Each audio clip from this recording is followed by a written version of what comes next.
Cincinnati Bengals have plenty of obstacles to clear if they're to reach the postseason for the third year in a row. Burrow sprained his right wrist in Thursday night's 30-20 loss to Baltimore. He left in the second quarter and was in too much pain to return. Worse, he could be sidelined for a while. Asked if he could predict how long Burrow could be out, Bengals coach Zach Taylor replied, "I have no idea." Burrow left shortly after throwing a touchdown pass to Joe Mixon that put the Bengals ahead 10-7. A short while later, the 26-year-old quarterback tried a practice throw on the sideline and the ball slipped out of his hand. He winced in pain and bent his knees, then went down the tunnel with a frustrated look on his face. "It looks like he sprained his wrist. Felt it on that touchdown pass," Taylor said. Burrow was 11 of 17 for 101 yards and a touchdown when he left.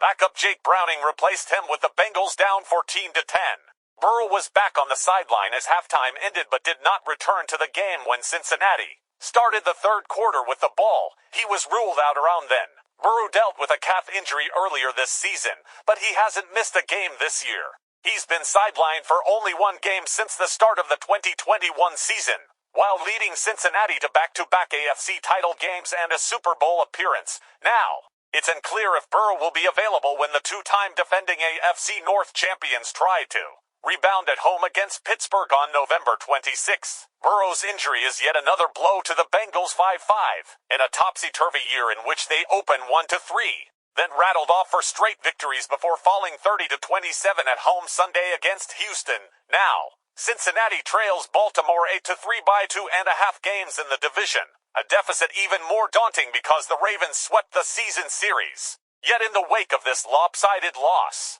Taylor remained confident that Bengals have what it takes to rebound, with or without Burrow. Cincinnati, after all, was 5-4 in each of the previous 3 seasons before roaring back in a long season like this. "What you've got to do is be able to regroup," Taylor said.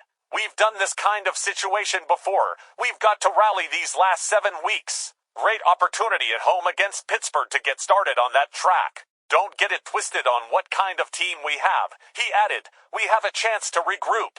All the things that we really want to do are still in front of us. We control our own destiny at this point." The 27-year-old Browning made his NFL debut earlier this season during a loss at Cleveland. That was his only appearance until Thursday. The former University of Washington standout went 8 for 14 for 68 yards and a score. "I felt calm all the time. Felt like I threw the ball where I wanted to," Browning said. "But obviously there were too many 3-and-outs. Put our defense in a tough situation if he is pressed into a starting role against the Steelers." Browning hopes to pull from the experience he received from playing against the Ravens, having a short weekend then playing the first non-preseason game since the 2019 Rose Bowl. "I definitely got some stuff to build on," he said. "I'm going to prepare like I'm the guy, just like I do every week."